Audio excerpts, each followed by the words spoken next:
আপনাদের যাদের বাড়িতে ছাদ বাগান আছে বা বাড়ির আঙিনায় সবজি উৎপাদন করেন, চাষাবাদ করেন, তাদের জন্য একটা প্রাকৃতিক উপায়ে জৈবিক কীটনাশক কিভাবে তৈরি করা হয় সেটি দেখাবো।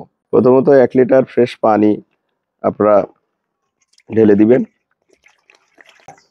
এবার আমি আগে থেকেই 1 লিটার পানিতে 125 গ্রাম থেকে 150 গ্রাম নিমের রস করে রেখেছি, সেই নিমের রস ঢেলে দিব।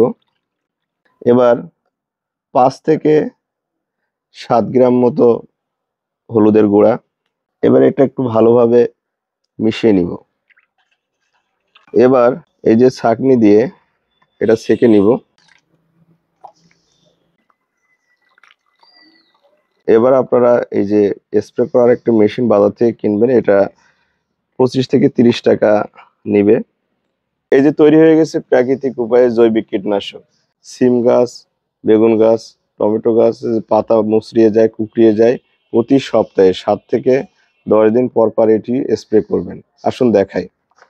এই যে দেখুন আমার সিম গাছ, সিম গাছে